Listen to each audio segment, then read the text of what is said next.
아무것도 염려하지 말라라는 하나님의 말씀을 믿으십니까?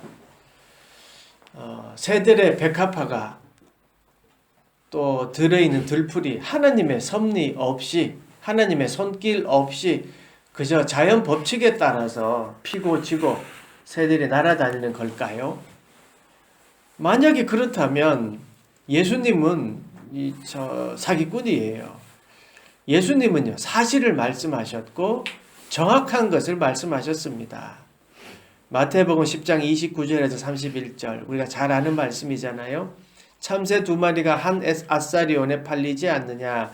그러나 너희 아버지께서 허락하지 아니하시면 그 하나도 땅에 떨어지지 아니하리라. 너희에게는 머리털까지 다 세신 바 되었나니 두려워하지 말라. 너희는 많은 참새보다 귀하니라. 아멘. 하나님의 허락 없이는 참새도 땅에 떨어지지 않습니다. 하나님의 인도하심이 우리를 감싸고 있으며 눈동자와 같이 우리를 지켜보고 계시고 또 우리를 보호하고 계십니다. 하나님의 섭리는요, 하나님의 인도하심은 곳곳에서 실행되고 있으며 또 하나님의 손길은 어디서든지 우리가 느끼고 있습니다. 그런데 왜 믿는 자들에게 불행이 오고 힘든 일이 생길까요? 그 답을 우리가 찾기 전에 질문을 한 번 더 드립니다. 왜 천지를 창조하신 하나님의 아들, 능력자인 아들이 십자가의 고통의 수모를 당해야 했을까요? 왜 그렇게 무능하게 죽어야만 했습니까? 왜 그렇게 말구유에서 태어나야만 했습니까? 소위 빛과 번쩍하게 등장하고 군중들을 사로잡을 수 있는 카리스마를 가지고 우뚝 섰으면 얼마나 좋았을까요? 그런데 왜 그렇게 비참하게 죽어야만 했습니까? 왜 그래야만 했습니까? 왜 그래야만 했습니까? 결국 우리를 위함이었습니다. 우리를 위한 하나님의 뜻이었죠. 자, 아까 말씀드렸던 왜 믿는 자에게 불행이 오고 힘든 일이 생길까요? 이 두 가지의 질문 마찬가지 아닐까요? 지금 우리가 이해되지 않는 일들이지만 이해되지 않잖아요. 예수님이 전능자이신 하나님의 아들이 십자가에 죽는 거 이해되지 않는 일이었잖아요. 그러나 지나고 났더니 인류를 위한 하나님의 놀라운 계획이었던 것처럼 지금 이해되지 않는 일들이지만 결국은 우리를 위함이라는 것을 우리는 잘 알아야 되고 믿어야 합니다. 왜냐하면 하나님이 세상의 주관자이기 때문입니다. 우리 레위기 말씀을 계속 보고 있는데요. 레위기는 지난번에 말씀드렸듯이 예배서입니다. 예배 드리는 자가 거룩해야 된다는 것을 또 알려주고 그런 제사의 방법들이지요. 그래서 레위기는 은혜서입니다.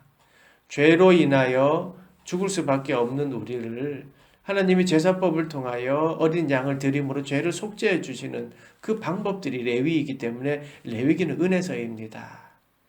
구닥다리 제사에 관련된 말씀이 왜 그렇게 중요하냐 하면 은혜의 말씀이기 때문에 그래요. 은혜와 관련된 말씀이기 때문에. 그래서 제사 하나님께 예배드리는 것이 은혜였다는 말입니다. 오늘 우리가 읽은 본문 말씀은요, 피부병, 즉 한센병에 관한 말씀입니다. 요즘 피부병 걸리면 그냥 병원 가거나 약 먹으면 다 되잖아요. 근데 그럼에도 불구하고 왜 이 말씀을 봐야 합니까? 은혜가 있기 때문입니다. 하나님의 은혜 말씀이기 때문입니다. 어떤 은혜가 있습니까? 한번 살펴보겠습니다. 여러분 읽으면서 느끼셨겠지만 거의 오늘 읽은 말씀 한 구절 한 구절마다 제사장이 등장합니다. 제사장에게 데리고 갈 것이요, 제사장이 그를 진찰할 것이며, 제사장이 이레 동안 가둘 것이며, 제사장이 정하다 할 것이며, 제사장에게 보일 것이며, 제사장이 부정하다 할 것이요. 이렇게 제사장의 역할을 말씀합니다. 여러분, 제사장의 권위를 위해서 이렇게 말씀하셨을까요? 제사장에게 순종해야 된다. 그것 때문이었을까요? 아닙니다. 아니지요. 정확한 기준이 필요했던 것입니다. 제사장이 그 기준을 가지고 말씀했던 거예요. 그럼 제사장은 뭐를 가지고 기준을 세웠습니까? 하느님의 말씀입니다. 제사장이 마음대로 자기 생각대로 기준을 세운 것이 아닙니다. 하나님의 말씀을 기준으로 세웠고 그 말씀을 이행했습니다. 제사장은 정확히 하나님의 말씀을 기억하고 하나님의 말씀하신 기준에 따라 행하는 게 그의 사명이고 임무입니다. 여러분 그렇죠? 우리는 부르심을 받은 자들이에요. 우리가 한 사람 한 사람이 제사장이잖아요. 지난주에 살펴봤듯이 만인 대제사장, 이제 우리는 제사장의 역할을 할 수 있습니다. 그러니까 우리 한 사람 한 사람이 하나님의 말씀의 기준으로 살아가는 거예요. 부르심을 입은 우리가 진리의 기준이 되어야 합니다. 왜냐하면 진리를 알고 있지 않습니까? 진리이신 예수 그리스도를 알고 있으니까 우리가 그 기준점을 세워줘야 된다는 거예요. 예전에 영화를 보면 막 이런 장면들이 있었어요. 막 무인도에 사람들이 난파됐어요. 그래서 막 몇 명의 사람들이 모여 있는데 고립되어 있으니까 그나마 난파선에서 나온 물이나 음식들을 이제 모아가지고 같이 이렇게 조금씩 나눠 먹고 주인공이 막 그 역할을 하잖아요. 막 나눠서 먹고 하는데 그 중에 꼭 나쁜 놈이 있잖아요. 나쁜 놈은 음식통을 발견했는데 숨겨놓잖아요. 그리고 자기에게 관심을, 자기를 좋아하거나 자를 따르거나 또 환심을 사고 싶은 사람에게만 막 음식을 조금씩 나눠주잖아요. 그게 나쁜 놈이죠. 여러분, 살 길을 알면 알려주어야죠. 저 넓은 길은 지금 보기에는 넓지만 결국 끝은 낭떠러지여서 죽음이다. 알려줘야지요. 좁은 길이 보기에는 아무것도 아니고 힘들 것 같지만 저 길이 진짜 살 길이다 라고 알려줘야지요. 혼자만 살겠다고 있으면 이게 나쁜 놈인 거죠. 드라마, 영화에서 나쁜 놈이 되는 거예요. 그것처럼 말입니다. 예수님께서 여러분 한 사람 한 사람의 존재 자체를 귀하게 여기고 있다. 사랑하고 있다. 세상 모든 사람들은 너를 싫어할지 몰라도 하나님은 사랑한다. 알려줘야지요. 하나님 앞에 가면 해결된다는 것을 알려줘야지요. 예수님이 희망이고 소망이라는 것을 알려줘야지요. 진리를 알고 예수님을 안다고 하면서 똑같이 절명하고 똑같이 성공만 추구하고 똑같이 미움과 시기를 가지고 있으면 안 되지요. 안 됩니다. 그렇습니다. 우리가 그래서 기준이 되어야 합니다. 알고 있기 때문이지요. 하나님은 우리에게 기준을 보여주셨습니다. 그리고 알려주셨습니다. 정확한 기준을 주셨습니다. 우리가 선이라고 착할 선의 기준이 모호해지면 선을 아는 사람이 그 기준을 제시해야 되지 않습니까? 의가 사라지고 공의가 사라진다면 그것을 아는 우리가 제시해야 되는 것이지요. 그것을 부르심을 받은 자들의 참된 모습입니다. 죄를 죄인 줄 모르고 있다면 죄라고 말해줘야 합니다. 눈치 보면서 나도 가만히 있어야지 하고 침묵하는 것은 부르심을 입은 자들의 모습이 아니지요. 하나님의 은혜를 입은 자의 모습이 아니지요. 여러분 살인하고 도둑질하고 이렇게 눈에 띄는 것만 죄가 아니라 성경은요 사람을 무시하고 함부로 대하는 것도 죄라고 이야기합니다. 도움이 필요한 자에게를 돕지 않는 것도 죄고요. 그러니까 우리는 도움이 필요한 자에게 도와야 돼요. 예수님이 뭐라고 했습니까? 오리를 가자고 하는 자에게 십리를 가라고 했습니다. 겉옷을 달라고 하는 자에게 속옷도 주는 것. 이게 은혜를 아는 자의 모습입니다. 마음의 여유와 사랑을 가지는 것. 이게 예수님을 아는 자, 예수님의 은혜를 아는 자, 예수님의 가르침대로 살려고 하는 자들의 모습입니다. 그래서 우리는 어떤 일에 있어서도 정확히 보아야 합니다. 잘 보아야 합니다. 사심이나 편견 없이 정확히 있는 그대로 보아야 하고 그런 훈련을 해야 하는 거예요. 하나님께서 피부병에 대해서도 정확한 판단과 기준을 주셨습니다. 그게 1절부터 3절의 말씀이에요. 읽어드립니다.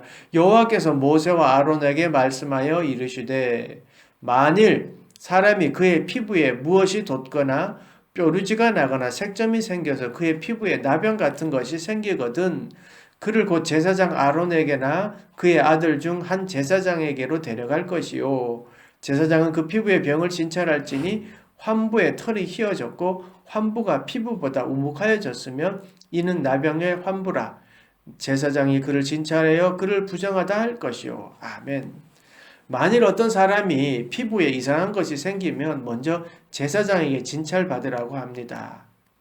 이 말은요, 그 기준을 제사장에게 알려주었기 때문입니다. 하나님이 모세와 아론에게 말씀하셨습니다. 뭐라고요? 사람이 피부에 뭐 뽀루지가 생기고 어떻게 이렇게 이런 말씀 말입니다. 그러니까 제사장이 마음대로 판단한 것이 아니라 하나님이 알려주신 대로 판단하고 하나님이 알려주신 대로 조치를 취하고 하나님이 알려주신 대로 그 기준에 따라 그냥 행한 거예요. 순종한 거예요. 이게 제사장의 역할이었던 것이죠. 철저하게 하나님의 말씀의 기준에 따라 판단하고 그 기준에 따라야 했던 것입니다. 진찰할지니라고 했잖아요. 진찰할지니. 히브리어의 기본 개념, 히브리어의 이 진찰할지의 단어의 기본 개념은요. 주의 깊게 보다란 뜻입니다. 주의 깊게 보는 거예요. 마치 독수리가 하늘에서요. 사냥감을 이렇게 정하고 이제 기회를 포착하기 위해서 뚫어지게 쳐다보는 거. 그렇게 본다는 거예요. 그게 진찰할지니라는 히브리의 단어의 모습이에요. 그러니까 아주 신중하고 세밀하게 조사를 한다는 뜻입니다. 뭐를 기준으로요? 말씀을 기준으로요. 하나님의 은혜를 입은 우리가 바로 이렇게 말씀을 기준으로 신중하고 세밀하게 살펴봐야 돼요. 자신을 살펴보고 내 주변에 일어나는 일들을 살펴보는 게 그래야 기준이 되는 겁니다. 여러분 사실 정교하고 신중하게 살펴보는 것 좋은 것은 그렇게 보잖아요. 여러분 금덩어리가 있고 다이아몬드가 있으면 이게 진짜인가 가짜인가 막 세밀하게 보잖아요. 꽃을 세밀하게 보잖아요. 아름다운 것은 안경을 막 치켜 올리면서 막 도수가 안 맞으면 막 얼굴을 찌푸려서까지라도 열심히 보잖아요. 그렇잖아요. 그런데 한센병을 신중하고 세밀하게 보고 싶겠어요? 보고 싶지 않죠.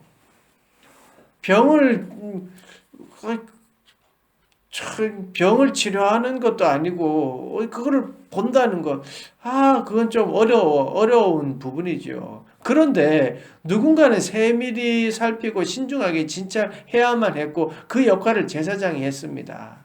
왜 그렇게 했습니까? 정확하게 알아보기 위해서입니다. 정확하게 진찰하기 위해서입니다.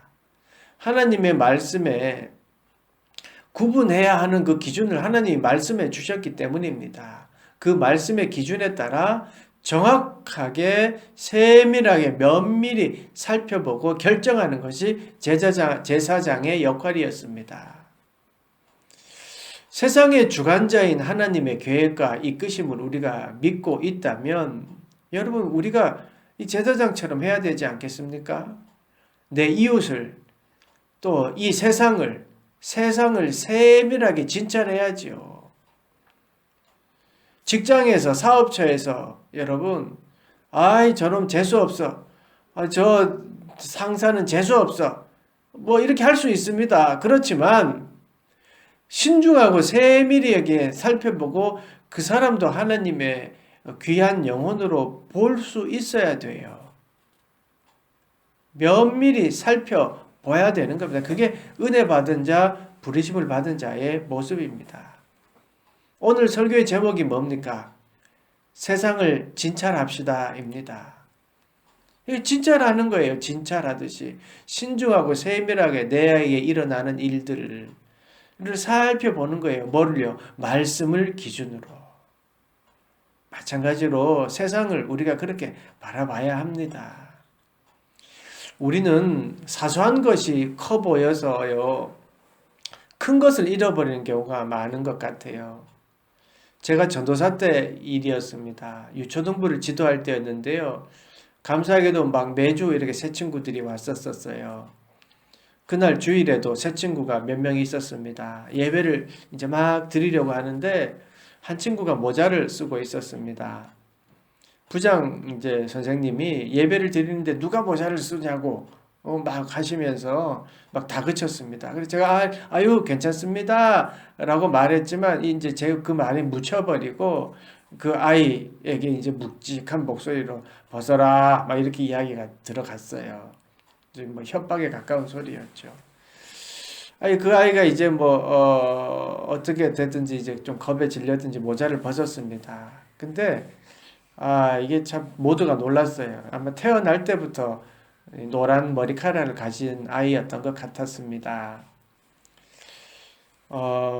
거룩한 예배에 모자를 쓰면 안 된다라는 어떤 그 기준이 한 아이의 마음에 상처를 주는 상황이 되어 버렸던 것이지요. 차후에 이제 그 부장 선생님이 사과하고 주변에 담임 선생님도 이제 사과하고 뭐 이렇게 저도 또 찾아가서 괜찮냐고 물어보고 이렇게 이야기를 하고 나중에 학교도 찾아가고 그랬었는데요. 그 이후에 아이는 교회에 오지 않았던 기억이 있습니다. 우리가 조그마한 부분에 이미 세밀하고 신중하게 봤다면, 그죠? 한 아이이지만 우리가 세밀하고 신중하게 진찰하듯이 봤다면 우리가 미리 다 알았지 않았을까요? 우리 믿는 자들이 이렇게 여러분 세상을 향해서 세밀하게 세상을 진찰해야 합니다. 하나님의 섭리가 운행하는 이 세상을요, 하나님의 계획에 따라 잘 진행되도록 돕는 것이 우리의 역할이지 않겠습니까? 성공의 지름길이 중요한 것이 아니라 하나님의 자녀임을 깨닫는 것이 진짜 성공이라고 우리 가르쳐 줘야 되지 않겠습니까? 또 진리를 알고 하나님의 사랑을 느끼는 것이 그게 회복이고 치유라는 것을 우리가 알려야 되지 않겠습니까? 4절 말씀 보겠습니다. 구체적인 진찰의 방법들을 말씀하고 있습니다. 4절, 5절, 6절입니다. 피부에 색점이 희나 우묵하지 아니하고 그 털이 희지 아니하면 제사장은 그 환자를 이레 동안 가두어둘 것이며 이레 만에 제사장이 그를 진찰할지니 그가 보기에 그 환부가 변하지 아니하고 병색이 피부에 퍼지지 아니하였으면 제사장이 그를 또 이레 동안을 가두어둘 것이며 이레 만에 제사장이 또 진찰할지니 그 환부가 엷어졌고 병색이 피부에 퍼지지 아니하였으면 피부병이라 제사장이 그를 정하다 할 것이요 그의 옷을 빨 것이라 그리하면 정하리라. 아멘. 자, 이 보니까 막 가둡니다. 그죠? 제사장이 막 가둬요. 제사장이 진찰해서 가두라고 합니다. 1회 동안 말입니다. 자, 1회면 며칠입니까? 7일입니다. 7일이라는 의미가 뭐 말하는 것도 있긴 하지만 기간이 중요한 것이 아니고요. 가두는 것이 중요해요. 가두는 이유가 중요합니다. 왜 가두라고 합니까? 병이 퍼지지 않기 위함입니다. 또 이유가 있습니다. 다시 돌아오게 하기 위함입니다. 가두었다는 것은 열면 나오면 되지만요, 쫓아냈다라는 것은 돌아오지 못하는 거잖아요. 그런데 가두었어요. 그리고 7일 후에 다시 진찰합니다. 그래서 피부에 퍼지지 않았으면 다시 가족에게 돌아오게 했습니다. 한번 병에 걸렸다고 추방하거나 다시 돌아오지 못한 것이 아닙니다. 다시 돌아올 수 있도록 하기 위해서 가둔 겁니다.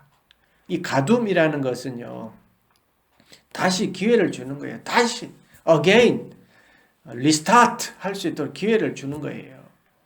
가둠은 완전한 이별이 아니에요. 쫓아내는 건 완전한 이별이지만 가둠은 이별이 아니에요. 이 하나님의 마음, 하나님의 그 세밀하심이 느껴집니다. 죄는 거룩과 완전히 멀어지게 하지만 다시의 기회를 하나님이 주셨습니다. 그게 십자가였지 않습니까? 그게 예배입니다. 십자가는 우리를 다시 회복하게 합니다. 예배는 다시 하나님을 바라보게 하는 거죠. 하나님이 그 모든 일들에 인간을 향한 사랑이 보여주고 있는 것입니다. 7절에서 9절입니다. 그러나 그가 정한지를 제사장에 보인 후에 병이 피부에 퍼지면 제사장에게 다시 보일 것이요. 제사장은 진찰할지니 그 병이 피부에 퍼졌으면 그를 부정하다 할지니라. 이는 나병임이니라. 사람에게 나병이 들었거든 그를 제사장에게로 데려갈 것이요. 제사장은 하나님의 기준에 따라 세심하고 정확히 판단한 다음 분명하게 구분지어 주었습니다. 정하면 정하다, 부정하면 부정하다 라고 말입니다. 그렇게 해야만 했습니다. 만약에 부정하다 정확하게 구별해 주지 않으면 많은 사람이 피해를 받게 되었을 것입니다. 첫 번째 발병이 되고 나았을 때 정하다라고 하는 판단은 말하는 사람도 기뻤을 것이고 병을 치료받은 사람도 기뻤을 것입니다. 둘 다 기분 좋은 일입니다. 그런데 피부에 다시 퍼져서 두 번째 부정하다 판정을 받을 때는 제사장이나 환자나 참 마음이 힘들었을 것입니다.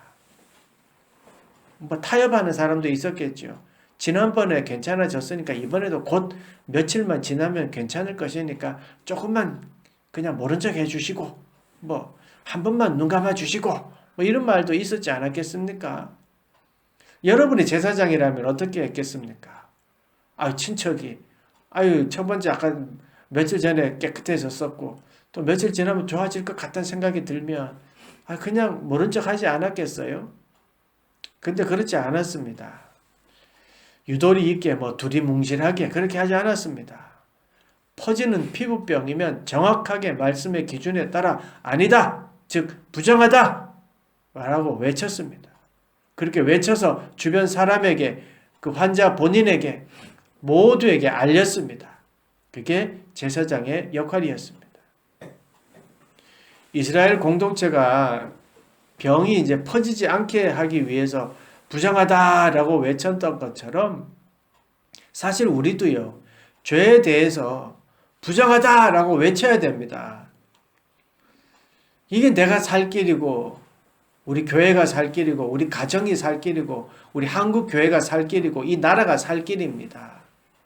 부정하다 외치는 게 무엇입니까? 그럼 그게 뭡니까? 너 부정하다라고 하는 게 아니에요. 내가 부정하다라고 하는 거예요.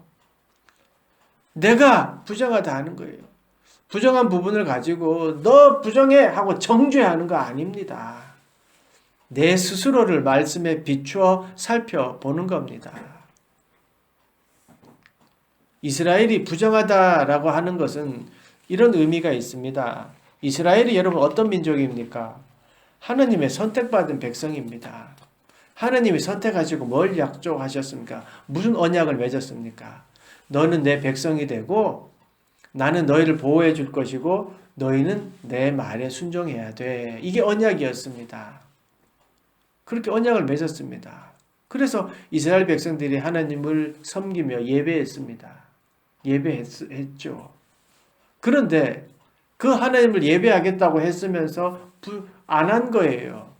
이방신들을 더 의지한 거예요. 그게 부정이에요. 하나님의 말씀을 따르지 않는 것이 부정이에요. 하나님의 신앙을 바알 종교와 절충한 것, 타협한 것, 이게 부정이에요. 남편이 아내가 남편을 사랑하지 않는 거, 이게 부정이에요. 몸과 행실을 정결하게 하지 않는 거, 이게 부정이에요. 하나님은 우리를 사랑하셔서 부정하게 되어 있던 우리를, 죄에 빠져 있던 우리를 구원해 주셨습니다. 사랑하고 보호해 주셨습니다. 십자가의 은혜로 죄의 심판이 아닌 영원한 생명을 주셨습니다. 은혜를 입은 자들의 모습이 그래서 지금 우리의 모습이 되었습니다. 그러니까 당연히 우리는 주의 말씀에 순종하고 그 말씀에 따라야 되는 것이죠. 예수님이 말씀하신 대로 빛과 소금이 되어야지요. 그러니까 빛과 소금이 되지 않는 것이 부정이에요. 소금이 짠맛을 내지 못하는 것, 그게 부정이에요. 맡겨진 일에, 맡겨진 가정에, 직장에 최선을 다하지 안 하는 것, 이게 부정이에요. 우리 스스로를 잘 살펴보고 부정하다, 정하다 하나님의 말씀 기준으로 우리가 그렇게 볼 수 있어야 한다는 말씀입니다. 우리 10절, 11절, 12절, 13절 말씀입니다.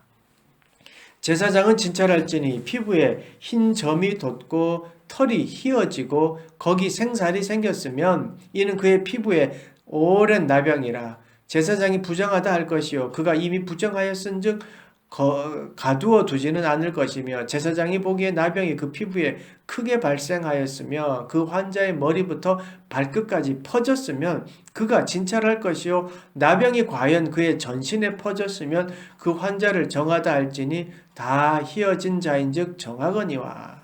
아멘. 나았으면 그 기준이 낫는 기준에 맞아 떨어지면 정하다라고 외칩니다. 나병의 이제 끝 부분이요. 이제 나병이라는 것이 이제 한센병이라는 것이 끝부분이 손가락이 썩어져 들어가잖아요. 코도 이렇게 끝부분이 썩어져 들어가는 건데 전체에 퍼졌다는 것은요. 한센병이 그렇다고 하더라고요.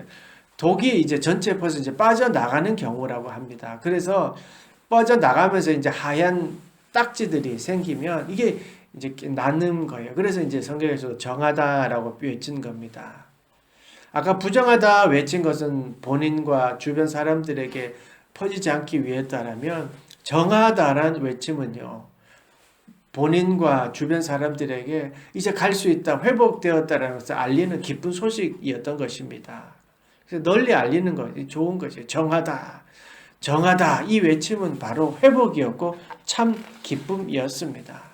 그러니까 우리도 이렇게 기쁘고 좋은 소식을 널리 알리는 역할을 해야 되는 것이죠. 그리고 14절부터 17절입니다. 14절 아무 때에든지 그에게 생살이 보이면 그는 부정한즉 제사장이 생살을 진찰하고 그를 부정하다 할지니 그의 생살은 부정한 것인즉 이는 나병이며 그 생살이 변하여 다시 휘어지면 제사장이라고 할 것이요 제사장은 그 진찰하여서 그 환부가 휘어졌으면 환자를 정하다 할지니 그는 정하니라. 아멘.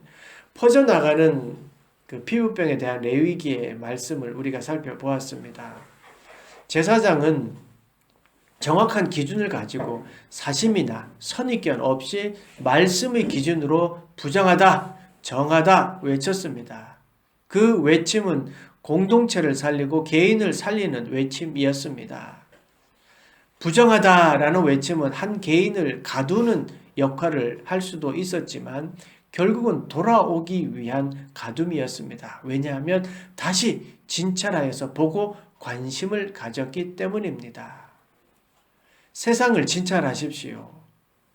정죄하고 잘못되었다 지적하기 위함이 아니라 되돌아오게 하기 위함입니다.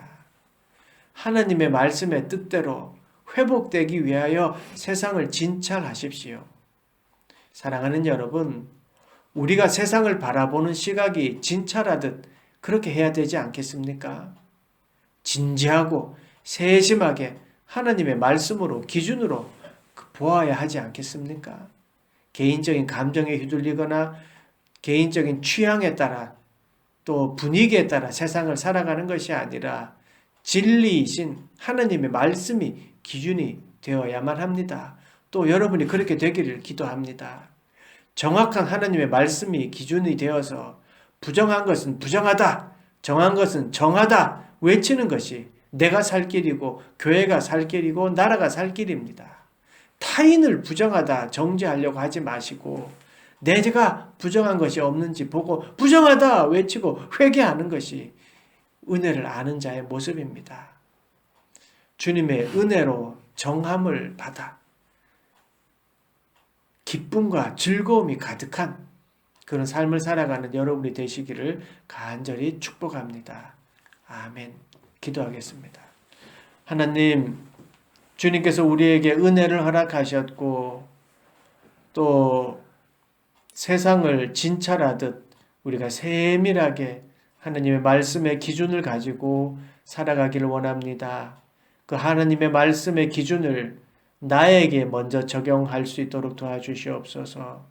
남에게 적용하여서 정죄하는 것이 아니라 내 스스로를 되돌아보는 우리 모두가 되어서 세상을 하나님의 빛으로 밝혀나가고 썩어져 가는 세상을 예수 그리스도로 썩지 않게 해나가는 우리 모두가 되도록 축복하시고 인도하여 주시옵소서.